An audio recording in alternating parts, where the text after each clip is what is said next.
Just because this is a drumming review channel doesn't mean we're always going to stick to strictly drums.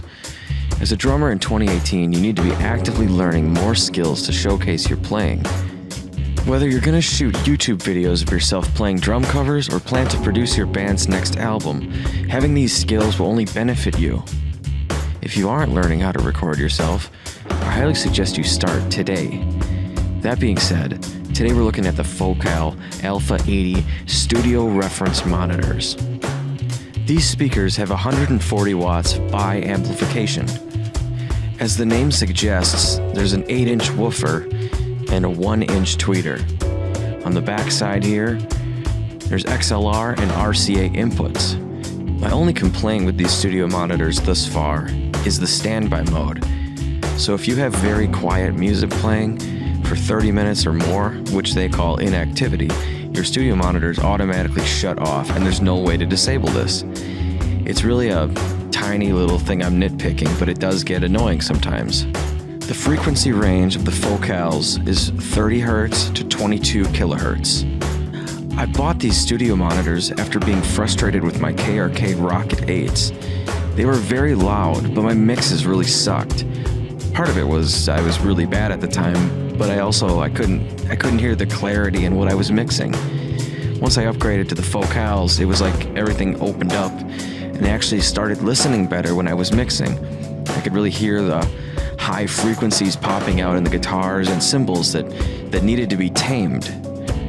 Contrary to what some people say, you most likely will still want to have a subwoofer when using these, or really any monitors. That's just my personal opinion. You don't have to follow that. I know a lot of guys who straight up just mix without a sub.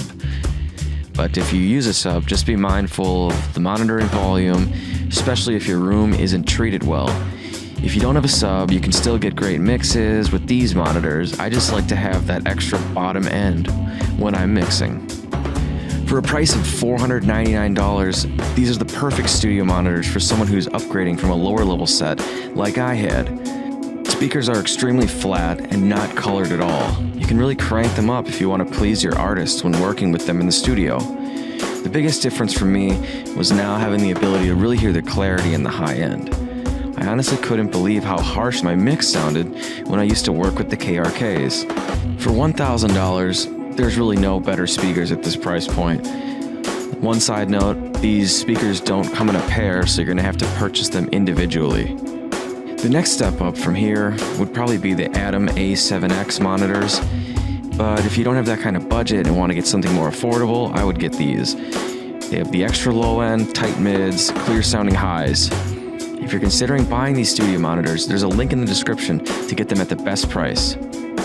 One final thing, if your studio doesn't have that much space and you're a little worried that the Alpha 80s are just going to be a little too boomy for your room, they also do make this speaker in both 6.5 inches and 5 inches. I have links to all 3 different speakers in the description, and if you do like this video, please give it a thumbs up. Be sure to subscribe. Thanks for watching.